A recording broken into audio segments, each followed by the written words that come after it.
Good evening, and welcome to this virtual update and roundtable on extortion.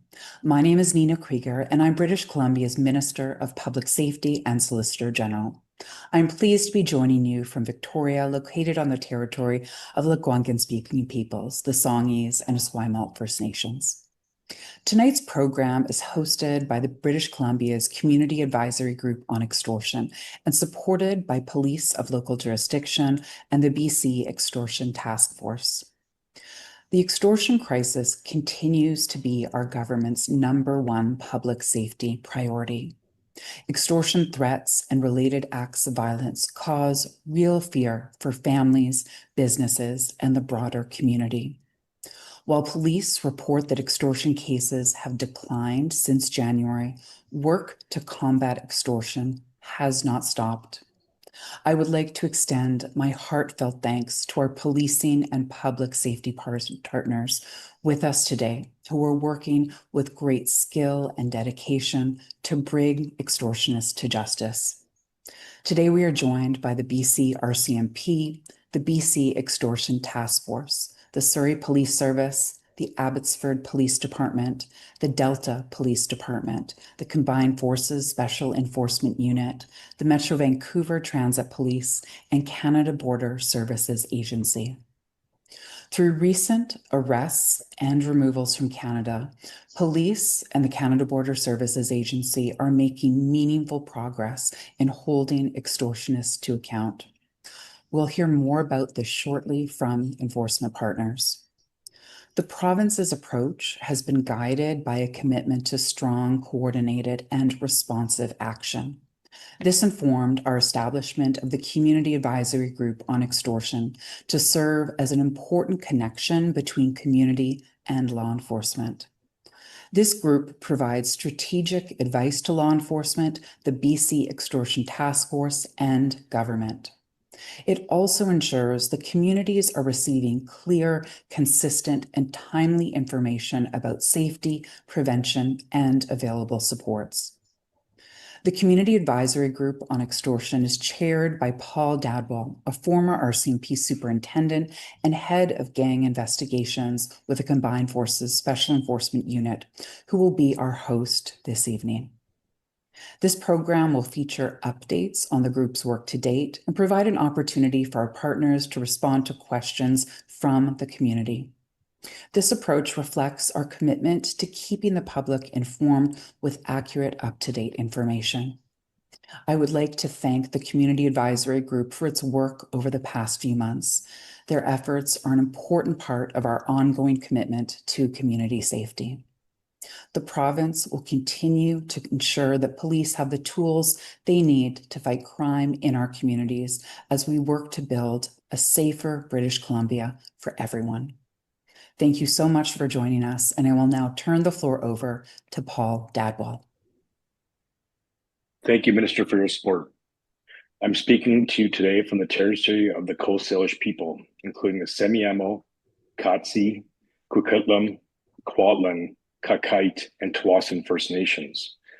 Before I start, I want to thank our media partners for covering this topic over the past year, for being supportive and allowing live airtime today. I'd like to thank Red FM, Connect FM, Swift FM, Omni and City TV, Sher-e Punjab, Prime Asia TV, and Sunja TV. Thank you to the public who submitted questions. We received countless questions and have tried to categorize them in certain topics. So although you might not hear your specific question, we have taken the substance of your question and applied it very specifically to specific speakers today. So who is here with us today? I am joined this evening with Hard Sidhu, the Chief Constable of Delta Police Department, Dwayne McDonald, the Deputy Commissioner of the BC RCMP and the head of the BC Extortion Task Force, Norm Lipinski, the Chief Constable of the Surrey Police Service, Colin Watson, the Chief Constable of the Abbotsford Police Department, and Regional Director Nina Patel with the Canadian Border Services Agency. Before I start asking them and presenting them questions, it's important I speak for 2 minutes on the Community Advisory Group. Why were we created? Who's on this team? And what have we done? I'd like to introduce myself. I'm Paul Dadwal. I was born and raised in the city of Surrey, and I spent 19 years policing in this community and province. I care, we care, the community cares, our advisory group cares. We all believe in the possibility of change. We believe in community and law enforcement system working together collaboratively. This was created, the advisory group, because there was a perception of the public that extortions aren't being taken as a priority. The minister and premier appointed the advisory group, and there was feelings by the public that there was a lack of coordination between agencies and a desire for public to get more meaningful communication. Our task was to meet the community, to meet victims, to share concerns with police and extortion task force, and provide recommendations to the minister on how we best remove ourselves from this crisis. So what have we done? We have had over 60 briefings in 3 months with all police forces, many times with CBSA, with FinTrack, with law societies, with notaries associations, with boards of trades, South Asian Business Association, and as I indicated, most importantly, victims' families. And through those 60 briefings, we have gained a lot of knowledge from the community. I would like to thank the advisory group. Your commitment to society is beyond gratitude. Baltej Dylan, thank you. You will translate at the end of this in Punjabi for our viewers that are listening online. I'd like to thank Harp Keela, Wally Opal, Ninu Kang, and Gary Begg for showing up to every committee meeting to date. To the community, to victims, your pain is real. We understand you're hurting. We know some of you have relocated. We know some of your lives have been affected and kids have been affected. That doesn't represent our peaceful and sovereign Canada that we will get back. What else I want you to know, what else is real, is the credible work of law enforcement and CBSA that is happening behind the scenes that you don't get to hear about. And I suspect after today's roundtable, you will have more insight into what is actually happening. Before I start with the questions, I want to comment on a partner of ours, Paneet Sundar, the vice president at the South Asian Business Association. She's heard from community. She knows the victims' families. And she was very responsive this morning, telling me that the shift in the public having trust is coming back. The work is translating to arrests. We need a sustained approach, and the approach is reassuring. Thank you, Paneet, for those positive words to our community. We will now start with Harj Sidhu, the chief of Delta Police Department. Harj, I've known you for over 20 years. You're South Asian. You're one of the first calls I gave when I took on this role. And I asked you, Harj, how did we get here? What happened? And I wanted your blunt perspective on how this actually started, and you gave it. I'd like you to share that with community. So thank you for having me, Paul, and thank you for everyone for listening today. Yeah, I think extortions, it's been a tactic that's been used by organized crime across the world and even in Canada for many years. Fear and intimidation to gain compliance for victims for payment of money. And often these criminals target individuals from their own community groups. As we know in Canada, over the last several years, we've had an increase in immigration to Canada, which includes many from India, international students and newcomers that are coming to this country for an opportunity and to make a better life for themselves.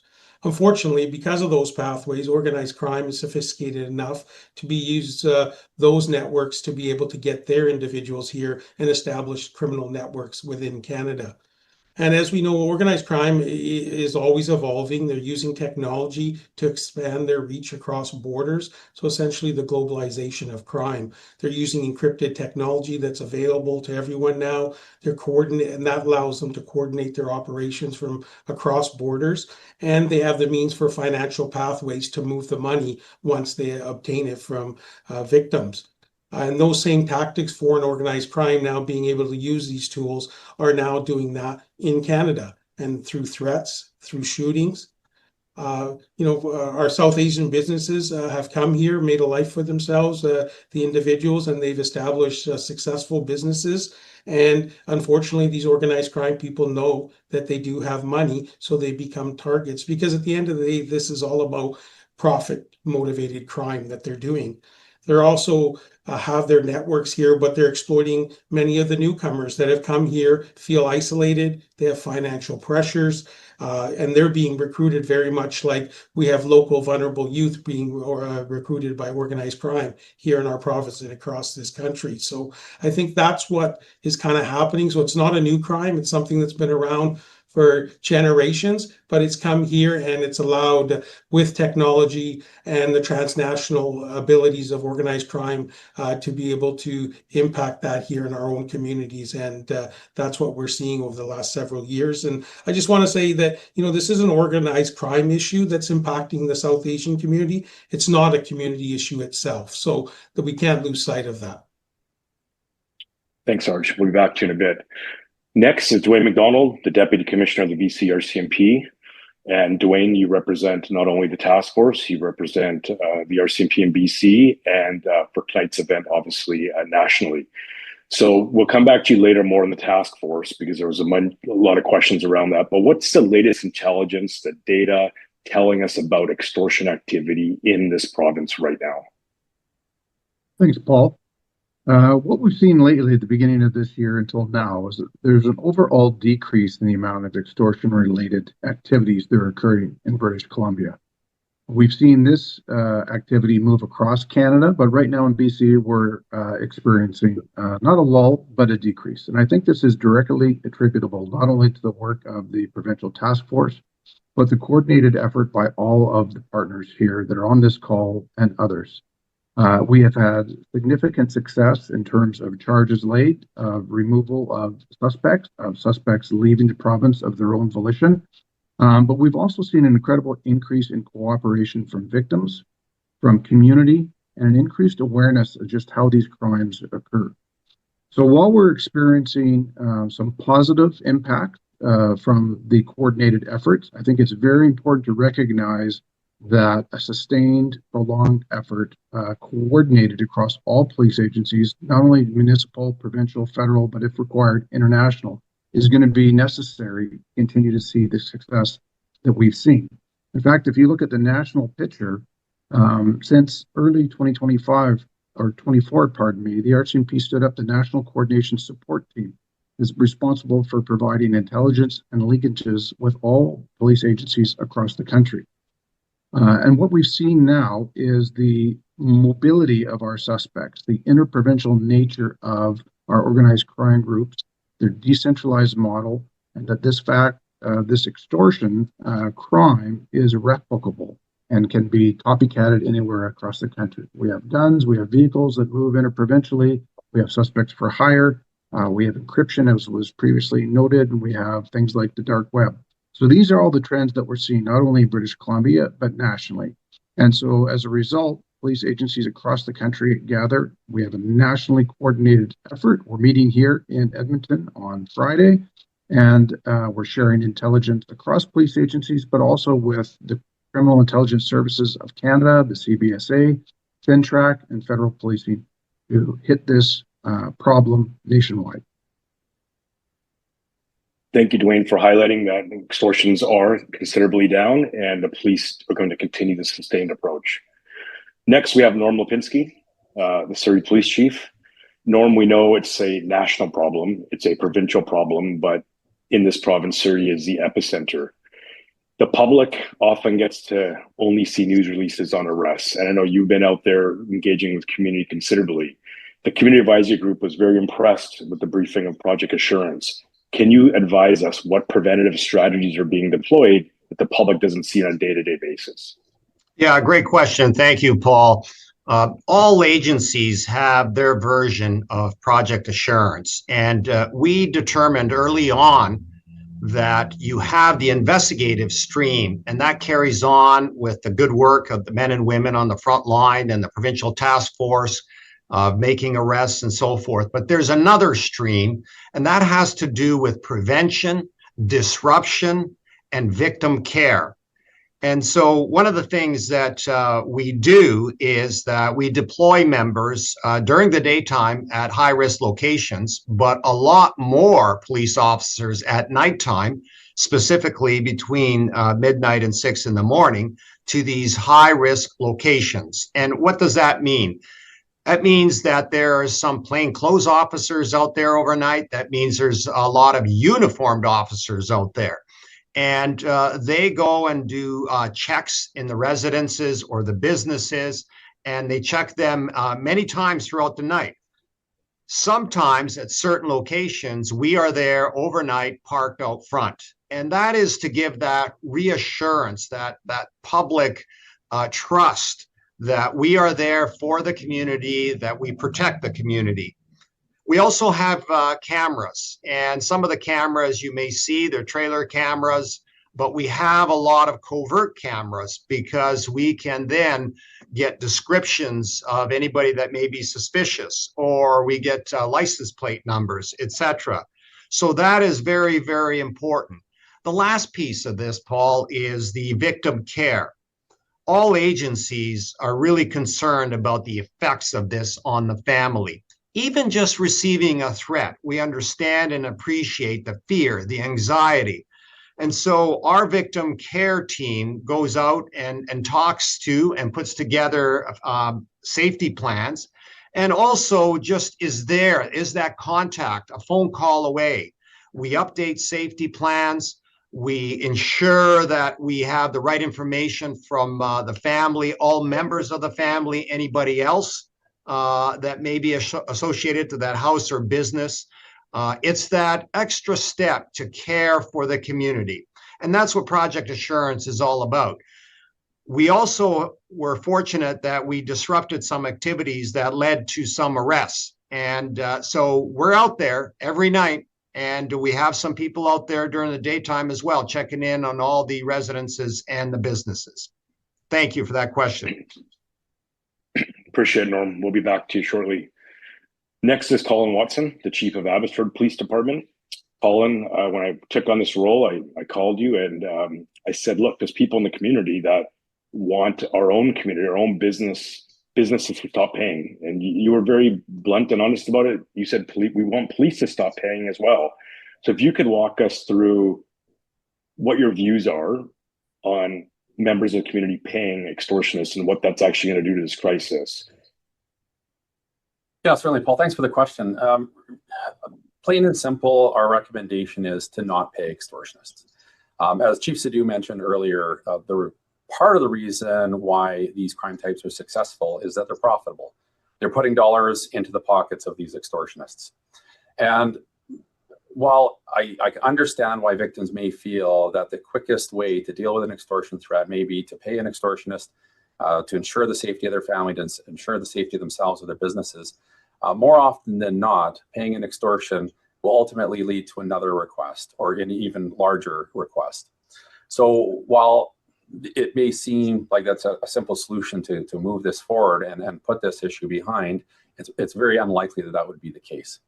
There's also a broader consideration, and that is to the point of this issue being profitable for extortionists. The more individuals in the community that are paying extortionists, the more likely that this is going to continue. So we certainly encourage folks not to do that, not to pay the extortionist. Contact us right away. Work with us on our overall response. Work with us on a safety plan for you and your family, and we will do our very best as we've done right from the beginning. Appreciate it, Colin. Back to you shortly. Next, we have Nina Patel, a regional director at the Canadian Border Services Agency. Nina, you're obviously South Asian. We've had chats in your office, very open perspective from your end. There's a common theme in the community about let's deport our way out of this problem and send people back. And you've had some very amazing thoughts around that, very honest thoughts around that. Can you provide us an update regarding deportations and the removals connected to organized crime and extortion investigations? Yeah, thank you, Paul. As of May 7th, the CBSA has opened over 446 immigration investigations into foreign nationals that are suspected to be involved or linked to extortion. These individuals may be inadmissible for any immigration-related offenses ranging from non-compliance of their immigration conditions for serious criminality and organized criminality. To date, the CBSA has issued 118 removal orders and removed 55 people from Canada. And so of that, in the Pacific region here, we have issued 52 removal orders and removed 33 individuals from Canada. Thanks, Nina. You're very progressive, and we thank you for your efforts. Back to Harj from Delta. Harge, the community has said and felt legitimately that the police were slow to respond, that public institutions, the system, societal programs were slow to respond. As ex-police officer, I understand why we have to keep up, why we have to learn new trends and apply new techniques and evolve as we learn. But not everyone understands that. And so a pointed question for you is, have we developed, have we united, and can you explain some of the delays? Thank you for that question, Paul. And I can appreciate, obviously, the public's concerns because they're wondering what are the police doing and how are they keeping them safe. But I do believe police from the onset, we did respond. Most of the police of jurisdictions did. There were incidents happening across this country that often were isolated in nature. So it takes a bit of time to figure out, okay, what's happening back, say, in Ontario or Alberta that's starting to occur here. And as we talked about, that I shared earlier, these organized crime groups are using sophisticated technology, modern technology to communicate. So they're not the traditional way that people are communicating, meeting in restaurants and businesses where we can keep an eye on them. A lot of this stuff is covertly done that poses challenges for how do we have access to that information to see how these individuals are communicating. And then, a lot of them, as we determine later on, we're moving across the country. So many of us know who the individuals in our communities are or in our region are that are involved in organized crime. But when these individuals are moving from jurisdiction to jurisdiction, we're a big country and it takes some time to have that coordination occur. And also having, the tools to be investigating the nature of the crime when we talk about, like I said, transnational crime and individuals communicating from halfway across the world using WhatsApp and a lot of these other social media platforms. It's not that simple for us to be able to get that information from the service providers. It's quite complex. And again, local POJs aren't designed to do transnational crime, but that's what ended up happening and landing in our doorstep. So we do work closely with our national partners, obviously the RCMP. So it did take a bit of time for us to play catch up. I heard the comment of Chief Watson had said about trust from the community as well. There had to be us building trust with the community. If they were the shooting ones, yes, we're responding because they were very profile, but the ones that were more threats related, people weren't sure, should we go to the police, shouldn't we? What is the police going to help us able to do? Are they going to keep us safe? So a lot of the things that Chief Lipinski talked about, building those relationships, showing that we are here, we are going to support them, we are going to put safety plans in place. And so over time, I think as nationally police leaders started talking, we started developing linkages and patterns and profiles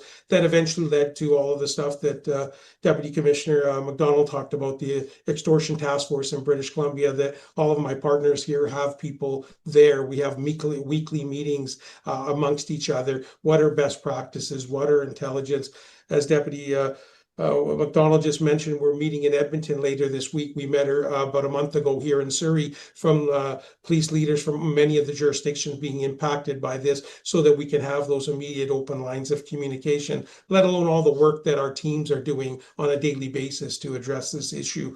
And, as we know, a lot of times things are happening behind the scenes that aren't visible to the public because it takes time. We're building up that evidence and conducting those investigations, trying to draw the linkages. And I'm seeing the fruits of those labor now by some of the arrests that are being made, working with CBSA and our partners of looking at other pathways that are lawful, legal, in order to look at potentially deportation, if that makes sense. So I do believe there's a lot of coordination and intelligence that's going on.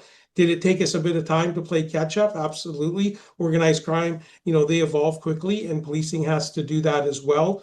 Another area, I want to thank the provincial, federal governments, our local municipal governments that they've been on board. What do you need? And we've had numerous meetings to get some of the legislative tools to be able to investigate these transnational crimes. So it takes a bit of time, but all those things are coming together that's starting to give us momentum. Large, thanks for being very transparent. Next, Dwayne, back to the RCMP. There was a lot of questions we received on the task force. So to summarize, the questions were related to how are the agencies coordinating intelligence, how frequently do the partners collaborate, how is the task force working, and approximately how many resources, if you can comment without exposing the operational security, are in this task force. Well, thanks, Paul. And I think Chief Sidhu hit on some of this, but the task force has been up and running in this current format since September of 2025.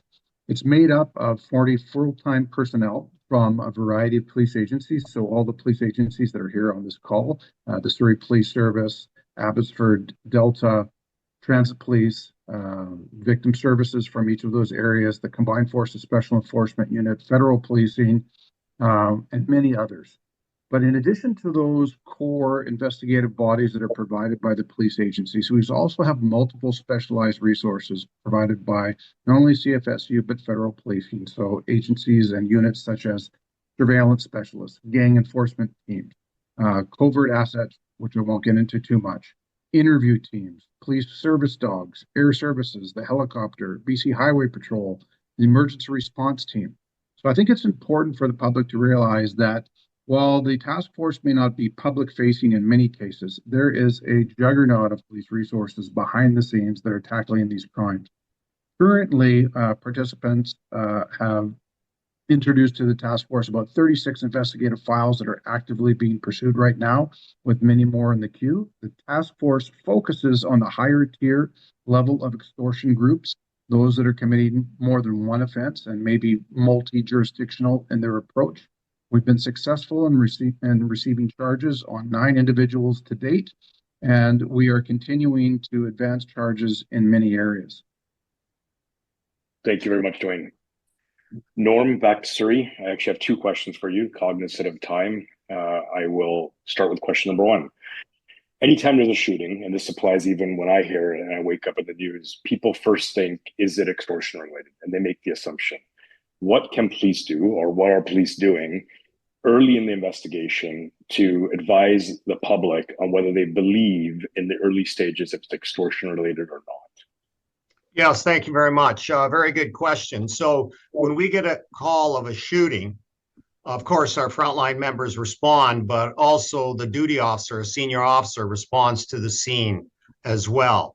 And at that time, we do make an assessment and check against our database whether this residence or business was subject of an extortion. And as soon as we have that information, that's turned over into what's called a briefing note. And the senior management is notified of this. And then our communications people are notified of it. And so that's very important. And it usually happens within 12 hours that we put out a press release of there was a shooting and it's extortion related. We recognize that it's important for the community to know whether it's related to extortions or perhaps it could be some other crime activity. And that way we inform and go through the community, of course, looking for witnesses and asking anybody for their dash cam videos or any other videos. So we try and get it out there as soon as possible to notify the community, but also to get that intelligence or possible evidence to come back to us to further the investigation. Okay, thank you. And my second question for you is Surrey Police have taken a pretty progressive approach with the releasing of names and photos. And there's obviously different views on how that could affect, a court investigation. But this question is detailed, but I'm going to read it out verbatim because I think it's important. Our businesses and homes have been targeted, and we are living in constant fear and concern for our safety, family, employees, and businesses. We need to know why the people involved in these crimes are not being publicly identified as suspects. Their names and photos need to be published, regardless of the fact that these people have been deported. These culprits do not deserve privacy, and if they've committed crimes, then they deserve to be named publicly.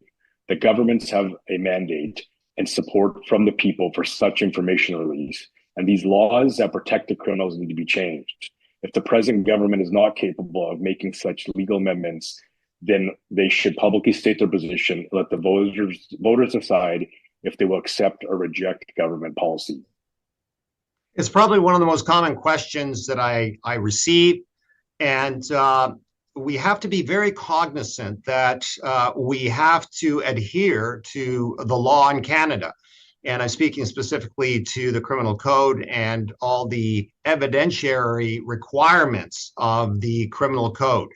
So we cannot, just because we arrest somebody, put the picture out there. There has to be a legitimate investigative reason to do so.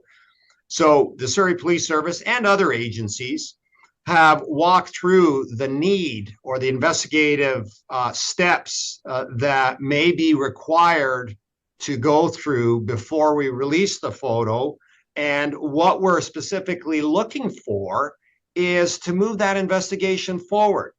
And what I mean by that is, by releasing the photos, we want people to call in and say, I know who that individual was friends with, I know who that person talked to, or I seen him at a certain location. That is very valuable information for us. And in the past, when we have released the photos, we have gotten a number of calls that have moved the investigations forward. But we go through this assessment with our legal counsel and walk through the steps to ensure the legitimacy of the reason for releasing the photo, and that is to further the investigation. When you further the investigation, it enhances public safety if we can get to that individual with better evidence, or lead us to another file, lead us to another individual where there's criminality, or perhaps it would be subject to removal from Canada. So it all tied in. Recognizing this is a crisis, we continue to treat it very, very seriously, and our partners across the country do so as well. And we have to all work together to ensure that we leave no stone unturned, and this is just one other avenue. Excellent, Norm. Colin from Abbotsford, a common theme that families have approached us on, and this doesn't apply to just extortions, heard this for decades, is why can't the police provide security and protection for me outside my house? Sure, thanks, Paul. Yeah, that's a common question. And one of the things, one of the key things that we do as a police service when we go and meet with victims is to walk through a safety plan. And one of the things that our investigators will do is that they will consider the individual circumstances of that threat. Was there an incident of violence that was associated? What was the mechanism by which the threat was received? Consider the specific circumstances of that victim, their family. Do they have property or businesses in other jurisdictions or nearby? And they'll walk through the planning process with that victim and with that family. Make suggestions for them about what types of things that they can do to elevate or ensure their safety. They'll also talk with them about the things that the police can do. Sometimes it is increasing patrols in the neighborhood. Sometimes I think Chief Lipinski mentioned public safety cameras. There are a whole variety of things that we can consider doing depending on the circumstances of the case. We've learned a lot as this extortion crisis has moved forward about what are some of the features that we are looking for that we believe might elevate overall risk. And a key component is for us to work really, really closely with victims and their families so that they can feel safe and know that they've got the police behind them. The other piece that I will mention is that we will routinely connect victims with our local victim service offices. While we are focusing on the criminal investigation, the public safety components, our victim service teams can also work with the families and the victims to help address some of the impacts of receiving this type of threat and being a victim of this type of crime. So we're going to continue to do that work and work with victims and make sure that they're safe and dedicate the resources that we can to assist them. Thanks, Colin. I think it's important to recognize too that the province has given specialized funding for those victim workers, which is a very important part of this. There's two questions left, and they are directed to Nina Patel from Customs CBSA. Nina, what's the role of your team in the BC Extortion Task Force? It's a key role. I've heard from many police leaders that they believe your team is very progressive, they're boots on the ground, they're fully integrated, and a lot of results are coming. And truthfully, I didn't even know this before taking on this role. So if you could walk the public through how CBSA works embedded in the Extortion Task Force, please. Okay, thank you. CBSA overall plays a very important role when it comes to combating many different and diverse public safety threats that include organized crime, including extortion. So our broad mandate allows us to work with our law enforcement partners to disrupt these criminal organizations, especially if convictions may not be feasible or be able to be pursued at that time. So by deconflicting on individual cases with our partner agencies, we're able to determine what's the best course of action, whether this is pursuing convictions or removal from Canada. So how do we actually do this? So by having the provincial task force, our teams are able to be integrated, be able to discuss cases, be able to prioritize what's coming up. And by when a case is identified, CBSA will do an investigation on immigration status, and that allows us to be able to use that information to arrest, detain, and ultimately remove those individuals if that decision is made that we will go that way collectively in partnership with our police partners. I just would like to emphasize, though, that criminal matters always take precedence over immigration, meaning CBSA, we will not remove individuals from Canada unless criminal matters have been resolved. CBSA nationally, we continue to prioritize extortion-related crimes within the work we're doing.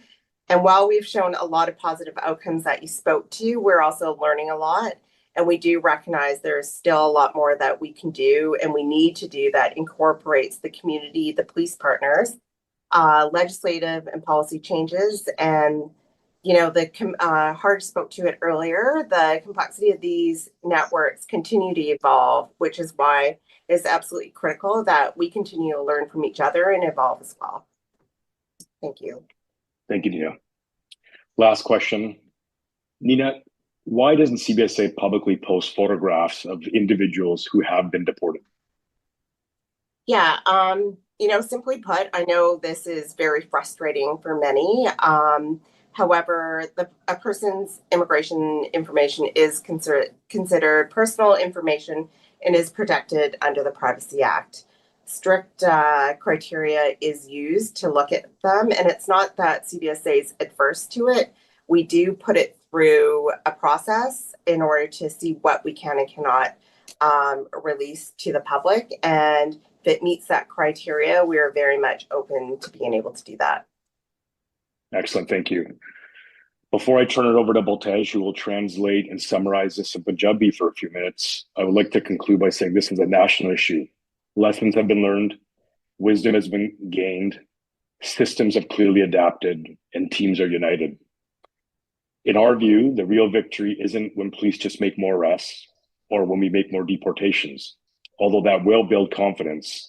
The real victory is when we've transformed this from a problem we're fighting into a solution we're building together, community and police, all layers of government, not just provincially, but nationally. Thank you. Baltej, I'll pass it over to you to summarize in Punjabi, please. Thank you Paul ਮੈਂ ਇਸ ਵਕਤ ਪੰਜਾਬੀ ਦੇ ਵਿੱਚ ਜੋ ਕੁਝ ਵੀ ਸਾਡੇ ਜੋ police chief ਇੱਥੇ ਸਾਡੇ ਨਾਲ ਜੁੜੇ ਹਨ ਉਹਨਾਂ ਦੀਆਂ ਜੋ ਆਪ ਜੀ ਦੇ ਨਾਲ ਅੰਗਰੇਜ਼ੀ ਦੇ ਵਿੱਚ ਉਹਨਾਂ ਨੇ ਸਾਂਝੀਆਂ ਕੀਤੀਆਂ ਨੇ ਗੱਲਾਂ ਮੈਂ ਥੋੜ੍ਹੀਆਂ ਗੱਲਾਂ ਤੁਹਾਡੇ ਨਾਲ ਸਾਂਝੀਆਂ ਕਰਾਂਗਾ ਸਾਡਾ ਸਮਾਂ ਥੋੜ੍ਹਾ ਹੈਗਾ ਸੋ ਮੈਂ ਮੋਟੀਆਂ ਗੱਲਾਂ ਤੁਹਾਡੇ ਨਾਲ ਸਾਰੀਆਂ ਸਾਂਝੀਆਂ ਕਰਾਂਗੇ ਤੇ ਜਿਸ ਤਰ੍ਹਾਂ ਇਹਨਾਂ ਨੇ ਸਮਝਾਇਆ ਹੈਗਾ ਕਿ ਸਾਡੀ ਇੱਥੇ ਇੱਕ ਕਮਿਊਨਿਟੀ ਐਡਵਾਈਜ਼ਰੀ ਗਰੁੱਪ ਬਣੀ ਹੈਗੀ ਹੈ ਇੱਥੋਂ ਦੇ ਸੂਬੇ ਦੇ ਵਿੱਚ ਜੋ ਮਿਨਿਸਟਰੀ ਹੈ ਮਿਨਿਸਟਰ ਨੀਨਾ ਕਰੀਗਰ ਵੱਲੋਂ ਤੇ ਆਪਣੇ ਪ੍ਰੀਮੀਅਰ ਵੱਲੋਂ ਇਹ ਇੱਕ ਐਡਵਾਈਜ਼ਰੀ ਗਰੁੱਪ ਬਣਾਈ ਗਈ ਸੀ ਤੇ ਉਸ ਤੋਂ ਇਲਾਵਾ ਆਪਣੇ ਟਾਸਕ ਫੋਰਸ ਪਿਛਲੇ ਸਤੰਬਰ ਤੋਂ ਇਹਦੇ ਵਿੱਚ ਜਾਰੀ ਹੋਈ ਹੈਗੀ ਹੈ ਕੰਮ ਕਰ ਰਹੀ ਹੈਗੀ ਹੈ ਤੇ ਇਹ ਜੋ ਸਾਡੇ ਪੁਲਿਸ ਚੀਫ ਸਨ ਜਿਨ੍ਹਾਂ ਨੇ ਅੱਜ ਇੱਥੇ ਆ ਕੇ ਸਮਾਂ ਕੱਢਿਆ ਹੈਗਾ ਤੁਹਾਨੂੰ ਅਪਡੇਟ ਦਿੱਤੀ ਹੈਗੀ ਹੈ ਤੇ ਦੱਸਿਆ ਹੈਗਾ ਵੀ ਹੁਣ ਤੱਕ ਕੀ ਕੁਛ ਅੱਗੇ ਕੀਤਾ ਹੈਗਾ ਕੀ ਕੁਛ ਇਹਨਾਂ ਨੇ ਸਿੱਖਿਆ ਹੈਗਾ ਤੇ ਕੀ ਕੁਛ ਕਰ ਰਹੇ ਹਨ ਉਹਦੇ ਵਿੱਚ ਥੋੜ੍ਹੀਆਂ ਗੱਲਾਂ ਮੈਂ ਤੁਹਾਡੇ ਨਾਲ ਸਾਂਝੀਆਂ ਕਰਾਂਗਾ ਇੱਕ ਤਾਂ ਇਹ ਹੈਗੀ ਹੈ ਕਿ ਹੁਣ ਜਨਵਰੀ ਤੋਂ ਲੈ ਕੇ ਹੁਣ ਤੱਕ ਜਿਹੜੇ ਫਰੌਤੀ ਕੇਸਿਸ ਹਨ ਉਹ ਥੋੜ੍ਹੇ ਘੱਟ ਗਏ ਹਨ ਇਹਦਾ ਮਤਲਬ ਇਹ ਨਹੀਂ ਹੈਗਾ ਕਿ ਅਸੀਂ ਇਹ ਕੰਮ ਹਟਾ ਦੇਣਾ ਹੈਗਾ ਜਾਂ ਕੋਸ਼ਿਸ਼ ਹੋਰ ਜਾਰੀ ਨਹੀਂ ਰੱਖਣੀ ਹੈਗੀ ਪਰ ਇਹ ਤੋਂ ਇਹ ਪਤਾ ਲੱਗਦਾ ਹੈਗਾ ਕਿ ਜੋ ਵੀ ਕੰਮ, ਜੋ ਵੀ ਇਨਵੈਸਟੀਗੇਸ਼ਨ, ਜੋ ਕਾਰਵਾਈ ਹੋ ਰਹੀ ਹੈਗੀ ਹੈ, ਉਹ ਇਸ ਵਕਤ ਉਹਦੇ ਨਾਲ ਫਰਕ ਪੈ ਰਿਹਾ ਹੈਗਾ। ਤੇ ਬਾਕੀ ਪੁਲਿਸ ਚੀਫ ਜਿਹੜੇ ਹੈਗੇ ਨੇ ਇੱਥੇ, ਇਹਨਾਂ ਨੇ ਇਹ ਵੀ ਸਮਝਾਇਆ ਹੈਗਾ ਕਿ ਉਹ ਫਰਕ ਤਾਂ ਪੈ ਰਿਹਾ ਹੈਗਾ ਕਿਉਂਕਿ ਕਮਿਊਨਿਟੀ ਦੇ ਵੱਲੋਂ ਸਹਾਇਤਾ ਮਿਲ ਰਹੀ ਹੈਗੀ ਹੈ।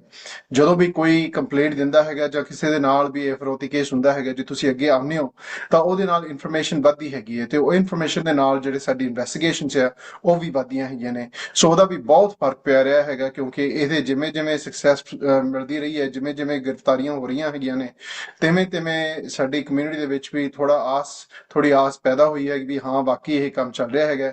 ਤੇ ਉੱਥੋਂ ਸਾਨੂੰ ਪਤਾ ਲੱਗ ਰਿਹਾ ਹੈਗਾ ਕਿ ਹੋਰ ਵੀ ਜਿਹੜੇ ਕੇਸਿਸ ਨੇ ਜਿਹਨੇ ਪਿੱਛੋਂ ਪਹਿਲਾਂ ਨਹੀਂ ਕੰਪਲੇਂਟ ਆਈ ਸੀ, ਉਹ ਵੀ ਆ ਰਹੇ ਨੇ, ਤੇ ਉਹਦੇ ਨਾਲ ਜਿਹੜੇ ਬਾਕੀ ਕੇਸਿਸ ਨੇ, ਬਾਕੀ ਜਾਣਕਾਰੀ ਹੋ ਰਹੀ ਹੈਗੀ ਹੈ, ਉਹ ਵੱਧਦੀ ਹੈ। ਤੇ ਇਹ ਸਿਰਫ BC ਦੀ ਜਾਂ ਸਰੀ ਦੀ ਜਾਂ ਵੈਂਕੂਵਰ ਜਾਂ ਡੈਲਟਾ ਦੀ ਗੱਲ ਨਹੀਂ ਹੈਗੀ, ਇਹ ਸਾਰੇ ਮੁਲਕ ਦੇ ਵਿੱਚ ਫੈਲੀ ਹੋਈ ਗੱਲ ਹੈਗੀ ਹੈ। ਸੋ ਜਦੋਂ ਸਾਡੇ ਪਾਸ ਇਨਫੋਰਮੇਸ਼ਨ, ਹੋਰ ਪੀਸਿਸ, ਜੋ ਇਨਫੋਰਮੇਸ਼ਨ ਵੱਧਦੀ ਹੈਗੀ ਹੈ, ਉਹਦੇ ਨਾਲ ਜਿਹੜੀਆਂ ਇਨਵੈਸਟੀਗੇਸ਼ਨ ਜਿਹੜੇ ਹੈਗੇ ਨੇ ਸਾਰੇ ਮੁਲਕ ਦੇ ਵਿੱਚ ਜਿਹੜੇ ਹੈਗੇ ਨੇ, ਉਹ ਸਾਰੇ ਅੱਗੇ ਵੱਧ ਰਹੇ ਨੇ। ਸੋ ਕਈ ਚੀਜ਼ਾਂ ਜਿਹੜੀਆਂ ਇਹਨਾਂ ਨੇ ਵਿੱਚ ਵਰਤੋਂ ਦੇ ਵਿੱਚ, ਜਿਹਦੇ ਨਾਲ ਸਕਸੈਸ, ਜਿਹਦੇ ਨਾਲ ਇੱਕ ਹੋਰ ਅੱਗਿਓਂ ਹੋਰ ਗ੍ਰਿਫਤਾਰੀਆਂ ਹੋਈਆਂ ਹਨ, ਉਹ ਇਸ ਪੱਖੋਂ ਹਨ। ਇੱਕ ਤਾਂ ਇਹ ਚੀਜ਼ ਹੈਗੀ ਹੈ ਕਿ ਜਿਹੜੀ ਇਨਫੋਰਮੇਸ਼ਨ ਮਿਲੀ ਹੈ ਆਪਣੇ ਕਮਿਊਨਿਟੀ ਵੱਲੋਂ, ਉਹਦੇ ਨਾਲ ਥੋੜੀ ਜੋ ਇਨਵੈਸਟੀਗੇਸ਼ਨ ਹੈ ਉਹ ਵਧੀਆ ਹੋ ਰਹੇ ਨੇ। ਬਾਕੀ ਇਹਦੇ ਵਿੱਚ ਜੋ ਆਪਸ ਵਿੱਚ ਹੀ ਪੁਲਿਸ ਫੋਰਸਿਸ ਨੇ, ਹੁਣ ਥੋੜਾ ਚਿਰ ਹੋਇਆ ਐਕਸਟੋਰਸ਼ਨ ਫਿਰੌਤੀ ਕੇਸ ਚੱਲ ਰਹੇ ਨੇ, ਇਹਨਾਂ ਦੇ ਵਿੱਚ ਆਪਸ ਵਿੱਚ ਹੀ ਜੋ ਇਨਫੋਰਮੇਸ਼ਨ ਬਦਲੀ ਹੈਗੀ ਹੈ, ਕੋਆਰਡੀਨੇਸ਼ਨ ਹੋਈ ਹੈਗੀ ਹੈ, RCMP ਵੱਲੋਂ ਨੈਸ਼ਨਲ ਤੌਰ ਤੇ ਕੋਆਰਡੀਨੇਸ਼ਨ ਹੋ ਰਹੀ ਹੈਗੀ ਇਨਫੋਰਮੇਸ਼ਨ ਦੀ, ਉਹਦਾ ਵੀ ਬਹੁਤ ਫਰਕ ਪੈ ਰਿਹਾ ਹੈਗਾ। ਤੇ ਨਾਲ ਦੀ ਨਾਲ ਹੁਣ ਜਿਹੜੀਆਂ ਗ੍ਰਿਫਤਾਰੀਆਂ ਹੋਈਆਂ ਨੇ, ਜਿਹੜੇ ਕੇਸ ਅੱਗੇ ਆਏ ਹਨ, ਤੇ ਉਹਨਾਂ ਤੋਂ ਵੀ ਇਨਫੋਰਮੇਸ਼ਨ ਮਿਲੀ ਹੈ, ਤੇ ਉਹਦੇ ਨਾਲ ਫਿਰ ਹੋਰ ਨੈਟਵਰਕ ਦਾ ਪਤਾ ਲੱਗਦਾ ਹੈਗਾ। ਇਹਦੇ ਵਿੱਚ ਜੋ ਸਾਡੇ CBSA ਜੋ ਨਾਲ ਸਾਥ ਦੇ ਰਹੇ ਹੈਗੇ ਨੇ, ਇਹਨਾਂ ਵੱਲੋਂ ਵੀ ਬਹੁਤ ਕੁਝ ਕੀਤਾ ਗਿਆ ਹੈਗਾ। ਹੁਣ ਤੱਕ ਇਹਨਾਂ ਨੇ 450 ਕੇਸਿਸ ਜਿਹੜੇ ਹੈਗੇ ਨੇ, ਉਹ ਇਨਵੈਸਟੀਗੇਸ਼ਨ ਜਿਹੜੇ ਹੈਗੇ ਜਾਰੀ ਰੱਖੀਆਂ ਹੈਗੀਆਂ ਨੇ। ਉਹਦੇ ਵਿੱਚੋਂ 118 ਹੋਰ ਰੀਮੈਨ ਆਰਡਰ, ਰਿਮੂਵਲ ਆਰਡਰ ਜਿਹੜੇ ਹੈਗੇ ਨੇ ਇੱਥੋਂ, ਜਿਹੜੇ ਜਿਨ੍ਹਾਂ ਨੂੰ ਮੋੜਿਆ ਜਾਏਗਾ, ਉਹ ਕੀਤੇ ਹੋਏ ਨੇ। ਤੇ ਉਸ ਤੋਂ ਬਾਅਦ ਇੱਥੋਂ 50 ਤੋਂ ਉੱਪਰ ਕੈਨੇਡਾ ਤੋਂ ਰਿਮੂਵ ਕੀਤੇ ਗਏ ਨੇ ਜਾਂ ਮੋੜੇ ਗਏ ਹੈਗੇ ਨੇ। ਸੋ ਇਹ ਵੀ ਇੱਕ ਪਾਰਟਨਰਸ਼ਿਪ ਜਿਹੜੀ ਬਣੀ ਹੈਗੀ ਹੈ ਟਾਸਕ ਫੋਰਸ ਦੇ ਨਾਲ, ਇਹਦੇ ਨਾਲ ਵੀ ਬਹੁਤ ਫਾਇਦਾ ਹੋਇਆ ਹੈਗਾ। ਨਾਲ ਦੀ ਨਾਲ ਜਿਹੜੀ ਇਸ ਮੁਲਕ ਦੀ ਫਾਈਨੈਂਸ਼ੀਅਲ ਰੈਗੂਲੇਸ਼ਨ ਟੀਮ ਹੈਗੀ, ਜਿਹਨੂੰ ਅਸੀਂ ਫਿਨਟਰੈਕ ਕਹਿੰਦੇ ਹੈਗੇ ਆ, ਉਹ ਵੀ ਨਾਲ ਰਲੀ ਹੈਗੀ ਹੈ। ਤੇ ਇਹ ਜੋ ਪੁਲਿਸ ਚੀਫਸ ਹਨ, ਇਹ ਹਰ ਮਹੀਨੇ ਆਪਸ ਵਿੱਚ ਹੀ, ਹਰ ਹਫਤੇ ਆਪਸ ਵਿੱਚ ਹੀ ਮਿਲਦੇ ਨੇ, ਤੇ ਹਰ ਮਹੀਨੇ ਮੁਲਕ ਦੇ ਤੌਰ ਤੇ ਪਿਛਲੇ ਮਹੀਨੇ ਵੀ ਮਿਲੇ ਨੇ, ਹੁਣ ਇਸ ਮਹੀਨੇ ਐਡਮਿੰਟਨ 'ਚ ਮਿਲ ਰਹੇ ਹੈਗੇ ਨੇ। ਸੋ ਉਹ ਵੀ ਗੱਲਾਂ ਜਿਹੜੀਆਂ ਆਪਸ ਵਿੱਚ ਇਹ ਬਦਲੀ ਦੇ ਵਿੱਚ ਕਰ ਰਹੇ ਹੈਗੇ ਨੇ, ਉਹਦਾ ਵੀ ਬਹੁਤ ਫਰਕ ਪੈ ਰਿਹਾ ਹੈਗਾ। ਸੋ ਜਿਸ ਤਰ੍ਹਾਂ ਤੁਹਾਨੂੰ ਦੱਸਿਆ ਗਿਆ ਹੈਗਾ ਕਿ ਹੁਣ ਤੱਕ ਇਸ ਜਨਵਰੀ ਤੋਂ ਲੈ ਕੇ ਹੁਣ ਤੱਕ ਫਿਰੌਤੀ ਕੇਸਿਸ ਜਿਹੜੇ ਹੈਗੇ ਨੇ ਬਹੁਤ ਹੀ ਘੱਟ ਹੋ ਗਏ ਨੇ। ਇਹਦਾ ਮਤਲਬ ਇਹ ਨਹੀਂ ਹੋ ਰਹੇ ਹੈਗੇ ਨੇ, ਪਰ ਬਹੁਤ ਹੀ ਫਰਕ ਪੈ ਗਿਆ ਹੈਗਾ। ਤੇ ਕੋਸ਼ਿਸ਼ ਸਾਡੇ ਵੱਲੋਂ ਤੇ ਜਿੰਨੇ ਵੀ ਪੁਲਿਸ ਚੀਫਸ ਹੈ, ਇਹਨਾਂ ਵੱਲੋਂ ਵੀ ਤੁਹਾਨੂੰ ਇਹ ਦਾਅਵਾ ਹੈਗਾ ਕਿ ਜਿਹੜਾ ਇਹ ਕੰਮ ਕਰ ਰਹੇ ਹੈਗੇ ਨੇ, ਇਹ ਕੰਮ ਕਰੀ ਜਾਣਾ ਹੈਗਾ। ਤੁਹਾਡੇ ਅੱਗਿਓਂ ਇਹੀ ਇੱਕ ਬੇਨਤੀ ਹੈ ਤੇ ਇੱਕ ਹੀ ਖੁਆਇਸ਼ ਹੈ ਕਿ ਜੋ ਵੀ ਤੁਹਾਡੇ ਨਾਲ, ਜੋ ਵੀ ਤੁਹਾਡੀ ਇਨਫੋਰਮੇਸ਼ਨ, ਜੇ ਤੁਹਾਡੇ ਨਾਲ ਇਹ ਫਿਰੌਤੀ ਕੇਸ ਹੁੰਦਾ ਹੈਗਾ, ਤਾਂ ਤੁਸੀਂ ਉਸੇ ਵੇਲੇ ਪੁਲਿਸ ਨੂੰ ਫੋਨ ਕਰਨਾ ਹੈਗਾ। ਜਿਸ ਤਰ੍ਹਾਂ ਆਪਣੇ ਹਰਜ ਚੀਫ ਸਿੱਧੂ ਹੋਣੀ ਤੇ ਚੀਫ ਵਾਟਸਨ ਹੋਣੀ ਦੱਸ ਰਹੇ ਸਨ ਕਿ ਜਦੋਂ ਅਸੀਂ ਫਿਰੌਤੀ ਕੇਸਿਸ ਦੇ ਵਿੱਚ ਉਹਨਾਂ ਨੂੰ ਪੈਸੇ ਦੇ ਦੇਣੇ ਹੈਗੇ ਆ, ਤਾਂ ਉਹਦੇ ਵਿੱਚ ਉਹ ਜਿਹੜੀ ਗਰੁੱਪ ਆ, ਜੋ ਆਰਗੇਨਾਈਜ਼ਡ ਕ੍ਰਾਈਮ ਗਰੁੱਪ ਆ, ਉਹ ਵੱਧਦੀ ਹੈ, ਉਹ ਘਟਦੀ ਨਹੀਂ ਹੈਗੀ। ਸੋ ਜੇ ਅਸੀਂ ਪੈਸੇ ਦਿੰਨੇ ਆ, ਤਾਂ ਇਹਦਾ ਇਹ ਹੈ ਕਿ ਅਸੀਂ ਜਿਹੜਾ ਅਗਲਾ ਹੈਗਾ ਉਹਨੂੰ ਵੀ ਫੰਡਿੰਗ ਦੇਣੇ ਹੈਗੇ ਵੀ ਇਹ ਹੋਰ ਵਧੇ। ਸੋ ਬਹੁਤ ਹੀ ਜ਼ਰੂਰੀ ਹੈ ਕਿ ਉਸ ਵੇਲੇ ਪੈਸੇ ਦੇਣ ਨਾਲੋਂ ਜਦੋਂ ਵੀ ਕੋਈ ਤੁਹਾਡੇ ਨਾਲ ਜੇ ਕਿਸੇ ਨਾਲ ਹੁੰਦਾ ਹੈਗਾ, ਤਾਂ ਤੁਸੀਂ ਆਪਣੀ ਪੁਲਿਸ ਫੋਰਸ ਦੇ ਨਾਲ ਸੰਪਰਕ ਕਰੋ, ਇਹ ਕੰਪਲੇਂਟ ਆਪਣੀ ਜਾਰੀ ਉੱਥੇ ਰਿਪੋਰਟ ਕਰੋ, ਸੋ ਕਿ ਉਹਦੇ ਨਾਲ ਹੋਰ ਜਿਹੜੇ ਇਨਵੈਸਟੀਗੇਸ਼ਨ ਹੈ ਉਹ ਵੀ ਵੱਧ ਸਕੇ ਤੇ ਤੁਹਾਡਾ ਵੀ ਇਹ ਖਿਆਲ ਰੱਖ ਸਕਣ। ਆਪਣੇ ਚੀਫ ਲਿੰਬਿੰਸਕੀ ਨੇ ਵੀ ਇਹ ਦੱਸਿਆ ਸੀਗਾ ਕਿ ਸਰੀ ਦੇ ਵਿੱਚ ਵੀ ਤੇ ਹੁਣ ਸਾਰੇ ਥਾਵਾਂ ਤੇ ਵੀ ਸਿਰਫ ਇਨਵੈਸਟੀਗੇਸ਼ਨ ਨਹੀਂ ਹੈਗੀ, ਤੁਹਾਡੀ ਰੱਖਿਆ ਦੇ ਵਿੱਚ ਵੀ ਇਹ ਕੰਮ ਕਰ ਰਹੇ ਹੈਗੇ ਨੇ। ਤੇ ਇਹਨਾਂ ਨੇ ਵਧੀਆ ਤੌਰ ਤੇ ਹੋਰ ਪੁਲਿਸ ਅਫਸਰ ਲਾਏ ਹੈਗੇ ਨੇ, ਜਿੱਥੇ ਜਿੱਥੇ ਸ਼ੂਟਿੰਗਸ ਹੁੰਦੀਆਂ ਨੇ, ਜਿੱਥੇ ਜਿੱਥੇ ਕੰਮ ਹੁੰਦੇ ਹੈਗੇ ਨੇ, ਉੱਥੇ ਸਿਰਫ ਵਰਦੀ ਵਾਲੇ ਪੁਲਿਸ ਅਫਸਰ ਨਹੀਂ, ਜਿਹੜੇ ਆਪਣੇ ਪਲੇਇੰਗ ਕਲੋਥ ਅਫਸਰ ਆ ਉਹ ਵੀ ਲਾਏ ਹੈਗੇ ਨੇ। ਤੇ ਉਹਦੇ ਨਾਲ ਕਈ ਆਪਣੇ ਫਰੌਤੀ ਜਿਹੜੇ ਹੈਗੇ ਨੇ, ਜਿਹੜੇ ਵਿੱਚ ਇਨਵੋਲਵ ਹੈਗੇ ਨੇ, ਉਹ ਇਹ ਗ੍ਰਿਫਤਾਰ ਵੀ ਹੋਏ ਹੈਗੇ ਨੇ। ਤੁਸੀਂ ਦੇਖਿਆ ਹੀ ਹੈਗਾ ਨਿਊਜ਼ਪੇਪਰ ਦੇ ਵਿੱਚ, ਤੇ ਹੋਰ ਵੀ ਗ੍ਰਿਫਤਾਰੀਆਂ ਆਉਣ ਵਾਲੀਆਂ ਹੈਗੀਆਂ ਨੇ ਤੇ ਉਹਦੇ ਬਾਰੇ ਵੀ ਤੁਹਾਨੂੰ ਇਹ ਜਾਣਕਾਰੀ ਦੇਣਗੇ ਆਉਣ ਵਾਲੇ ਸਮਿਆਂ ਦੇ ਵਿੱਚ। ਸੋ ਸਾਰੀ ਗੱਲ ਇੱਥੇ ਮੈਂ ਮੁਕਾਨਾ ਹੈਗਾ। ਤੇ ਆਪ ਜੀ ਦਾ ਸਾਰਿਆਂ ਦਾ ਧੰਨਵਾਦ ਕਰਦਾ ਹੈਗਾ ਜਿਨ੍ਹਾਂ ਨੇ ਤੁਸੀਂ ਸਵਾਲ ਭੇਜੇ ਹੈਗੇ ਨੇ, ਤੇ ਇਸੇ ਤਰ੍ਹਾਂ ਹੀ ਸਵਾਲ ਭੇਜਦੇ ਰਹੋ। ਇਹ ਜੋ ਤੁਹਾਡੀ ਐਡਵਾਈਜ਼ਰੀ ਗਰੁੱਪ ਬਣੀ ਹੈਗੀ ਹੈ, ਇਹਦਾ ਮਤਲਬ ਹੀ ਇਹੀ ਹੈ, ਇਹਦੀ ਕੋਸ਼ਿਸ਼ ਹੀ ਇਹੀ ਹੈ ਕਿ ਆਪਣੇ ਜੋ ਪੁਲਿਸ ਫੋਰਸਿਸ ਨੇ ਉਹਨਾਂ ਦੇ ਨਾਲ ਅਸੀਂ ਸੰਪਰਕ ਰੱਖਣਾ ਹੈਗਾ, ਤੇ ਬਾਕੀ ਜੋ ਸਰਕਾਰ ਹੈ ਉਹਨਾਂ ਨੂੰ ਵੀ ਅਸੀਂ ਅਪਡੇਟ ਦਿੱਤੀ ਜਾਣੀ ਹੈਗੀ ਹੈ। ਪੌਲ ਦੇ ਨਾਲ ਮੈਂ ਤੇ ਹੋਰ ਜਿਹੜੇ ਐਡਵਾਈਜ਼ਰੀ ਗਰੁੱਪ ਤੇ ਕੰਮ ਕਰ ਰਹੇ ਹੈਗੇ ਨੇ, ਸਾਡੀ ਇਹੀ ਇੱਕ ਜ਼ਿੰਮੇਵਾਰੀ ਹੈ, ਇਹੀ ਸਾਡੀ ਮੰਜ਼ਿਲ ਹੈ ਕਿ ਇਹ ਜੋ ਫਰੌਤੀ ਕੇਸ ਹੋ ਰਹੇ ਨੇ ਸਾਡੇ ਸੂਬਿਆਂ ਦੇ ਵਿੱਚ, ਸਾਡੇ ਸ਼ਹਿਰਾਂ ਦੇ ਵਿੱਚ, ਸਾਡੇ ਘਰਾਂ ਦੇ ਵਿੱਚ, ਇਹਨੂੰ ਅਸੀਂ ਮੁਕਾਉਣ ਦੇ ਵਿੱਚ ਲਿਆਈਏ, ਇਹਨੂੰ ਹਟਾਈਏ। ਸੋ ਉਸ ਪੱਖੋਂ ਤੁਹਾਡੀ ਮਦਦ ਤੋਂ ਬਿਨਾਂ ਇਹ ਕੰਮ ਅੱਗੇ ਨਹੀਂ ਵਧਣਾ ਹੈਗਾ। ਸੋ ਆਪ ਜੀ ਦਾ ਸਾਰਿਆਂ ਦਾ ਧੰਨਵਾਦ। ਤੇ ਹੁਣ ਮੈਂ ਪੌਲ ਨੂੰ ਮੁੜ ਕੇ ਉਹਨਾਂ ਨੂੰ ਬੁਲਾਵਾਂਗੇ ਕਿ ਉਹ ਆਖਰੀ ਸ਼ਬਦ ਤੁਹਾਡੇ ਨਾਲ ਸਾਂਝੇ ਕਰਨ। ਪੌਲ, back to you. Thank you, Baltej, for that. Well done. I'll end by thanking everyone. Harj, Dwayne, Norm, Colin, and Nina, a sincere gratitude for supporting the Community Advisory Group and for being here today and having open, honest conversations. Everyone have a good evening. Thank you.